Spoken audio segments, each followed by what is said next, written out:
सैनिक हूं। आज से 43 साल पहले सन 1971 में हम आईएमए में प्रशिक्षण पा रहे थे। उस वक्त हमारे देश के ऊपर लड़ाई के घने बादल मंडरा रहे थे। हमको दिसंबर में अपनी कमीशन मिलनी थी और एकदम हमें खबर आई कि यंग ऑफिसर्स की बहुत कमी है पलटनों के अंदर, इसलिए आपकी ट्रेनिंग 1 महीने पहले खत्म कर दी जाएगी ताकि आप लोग आने वाले युद्ध में हिस्सा ले सकें। हम 1 महीने पहले 14 नवंबर को हमें भारतीय सेना में कमीशन मिली। हम लोगों को 10 दिन दिए गए कि जाके अपने अपने मां बाप से मिल लो, और उसके बाद हम लोग ट्रेन में बैठे और सीधा सिलीगुड़ी के रेलवे स्टेशन में उतरे।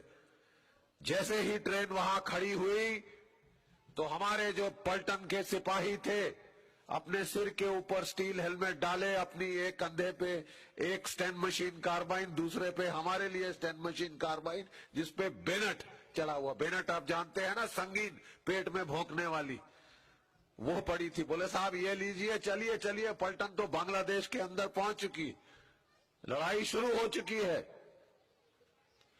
हम लोगों ने, जो मेरा बैच था 71 का बैच, अपनी सर्विस की पहली रात लड़ाई के मैदान में गुजारी, जहां साक्षात जीवन का नहीं मौत का तांडव हमने देखा। मौत का तांडव हमने देखा। मेरे कितने सारे साथी शहीद हुए। कईयों की आज प्लास्टिक की बाजू है, प्लास्टिक की टांगे हैं, चोटें लगी हैं।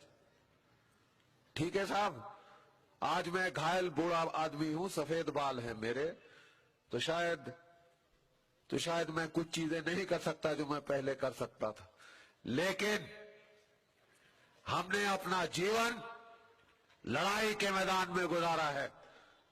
और हमारे सबसे ज्यादा साथी हमारे कोर्स के, मेरे बैच के शहीद हुए।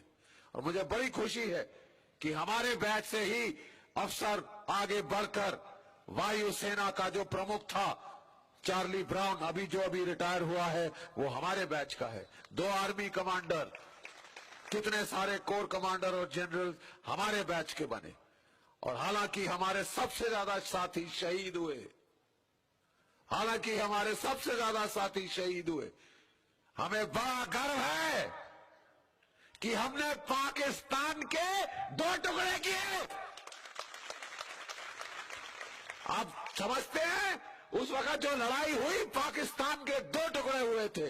14 दिन के अंदर हमारी सेनाएं बढ़ते बढ़ते ढाका की राजधानी पे पहुंची, जहां पे पाकिस्तान का lieutenant general Amir Abdullah Khan Niazi, हिलाले जुर्रत सितारा पाकिस्तान, बड़ा वहां बैठा था वहां पे कि मैं हिंदुस्तान की सेना के एक हमारा पाकिस्तानी 10 हिंदुओं के बराबर है, वगैरह वगैरह वगैरह। हमारी सेनाओं को, हमको खबर पता चली कि इसकी कॉन्फ्रेंस लेने जा रहा है ये ढाका हिल्टन होटल के अंदर। हमारी वायुसेना को सीधा खबर दी गई, हमारे हंटर तैयारे जहाज, लड़ाकू विमान गए और सीधा उसी खिड़की के अंदर जहां अमीर अब्दुल्ला खान नियाजी साहब अपनी कॉन्फ्रेंस कर रहे थे, देख धड़ाधड़ वहां रॉकेट चले और साहब पूरे एक्ट पर हस्ताक्षर किए उसने, मतलब डिसीजन मेकर। तो उसने बोला कहा लाल किले में। क्यों? कि इनका नारा था दिल्ली चलो, लाल किले पे तिरंगा झंडा फहराएंगे। बोले तुम तिरंगा झंडा फहराओगे, काले लोगो, अश्वेत लोगो, हम तुम्हारे उसी लाल किले में तुम्हारा कोर्ट मार्शल करके फांसी टांगेंगे, नाक रगड़ने के लिए आपकी नीचे। लेकिन कितनी देर कोई सह सकता है इस प्रकार के अपमान। पूरे देश में आक्रोश की लहर फैल गई। 25 लाख ब्रिटिश इंडियन आर्मी के सैनिक उस वक्त डिमोबिलाइज हो रहे थे। आक्रोश, लड़ाई 5 साल लड़के आए थे, वो भी आक्रोश की लहर फैली उस देश के अंदर। हाँ, पूरे देश में आक्रोश की लहर फैली और बगावत शुरू हुई रॉयल इंडियन नेवी में और भारतीय सेना जबलपुर के अंदर, ज्यादा दूर नहीं इधर से, जबलपुर के अंदर सेना ने विद्रोह करना शुरू किया। अंग्रेजों के छक्के छूट गए। अरे हमारे पास पूरे भारतवर्ष में 40,000 सैनिक हैं, अंग्रेज श्वेत गोरे जो जंगे लाट कहते थे अपने आप को, ठीक है, और भारत के 25 लाख सिपाही डिमोबिलाइज हो रहे। अगर इन्होंने हमारे खिलाफ हथियार उठाने शुरू किए तो हम तो साहब गाजर मूली की तरह कट जाएंगे। वो चुपचाप अपना सिर नवाकर चले गए कि साहब अब हमें नहीं रहना, इससे पहले कि हमारी इज्जत मट्टी में मिल जाए और हम पिट के जाएं तो अच्छाई इसी में है कि हम चुपचाप निकल जाए। तो किसने आजादी दिलाई आपको? किसने आजादी दिलाई आपको? जब अंग्रेज प्रधानमंत्री क्लेमेंट एटली कलकत्ता में आए, उस वक्त जस्टिस चक्रवर्ती बंगाल के गवर्नर थे। उन्होंने उनसे पूछा कि देखिए सन 1942 में महात्मा गांधी जी ने क्विट इंडिया मूवमेंट शुरू की थी, अंग्रेजों भारत छोड़ो, लेकिन 1944 तक वो बिल्कुल खत्म हो चुकी थी क्योंकि अंग्रेजों ने पकड़ के सारे कांग्रेस वाले डाल दिए जेल के अंदर, बंद कर दिए, ऊपर से लेके आखिरी कार्यकर्ता तक, और अखबारों से नाम भी मिटा दिया कांग्रेस का, इसका उसका सबका, ठीक है साहब, और खलास हो गया था वो पूरा। तो कहते फिर आपने भारत क्यों छोड़ा? फिर आपने भारत को आजादी क्यों दी? किससे पूछ रहे हैं? British prime minister Chandra Bose, और खलास हो गया था वो पूरा। तो कहते फिर आपने भारत क्यों छोड़ा? फिर आपने भारत को आजादी क्यों दी? किससे पूछ रहे हैं? ब्रिटिश प्राइम मिनिस्टर क्लेमेंट एटली से, जिसने इंडिपेंडेंस ऑफ इंडिया एक्ट पर हस्ताक्षर किए। हस्ताक्षर किए उसने, मतलब डिसीजन मेकर। तो उसने बोला 3 शब्द, Subhash Chandra Bose and his Indian national army. इसके लिए हम भारत से गए। वो नहीं रुके क्योंकि वो थे भी तो वकील थे तो वो बोले कि साहब फिर मुझे बताइए कि महात्मा गांधी और कांग्रेस का क्या योगदान था हमारी स्वतंत्रता में। तो उनका, मैं देखिए इतिहास में जो लिखा है, मैं इतिहासकार हूं, सैनिक इतिहास का, जो उसमें लिखा है उन्होंने कहा, मैं कोट करता हूं word by word, I quote, Attlee's face twisted into a sarcastic smile as he spat out the words M-I-N-I-M-A-L, minimal। तो बोले साहब उनका क्या योगदान था? ये जो सारी ये नॉन वायलेंट स्ट्रगल, अहिंसा, परमो धर्म वगैरह वगैरह वगैरह, उसका क्या योगदान था? उन्होंने बोला अंग्रेजी में मिनिमल, कम से कम। ये कौन कह रहा है? मैं नहीं कह रहा।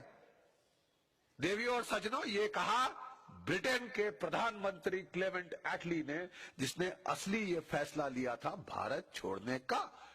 आपको एक झूठ बताया गया है ताकि कई लोग राज कर सके। बोले साहब हमने तो लाठी खाई। अरे लाठी तो मेरी भैंस ने भी खाई। अरे आपने लाठी खाई है तो सावरकर जैसे वीरों का क्या होगा फिर? जो वो शहीद भगत सिंह वगैरह जो फांसी पे लटका दिए गए, उनका तो नाम निशान मिटा दिया गया। जैसे बिल्कुल सही कह रहे थे मुकुल जी, कहां है सावरकर का नाम आज? किधर है?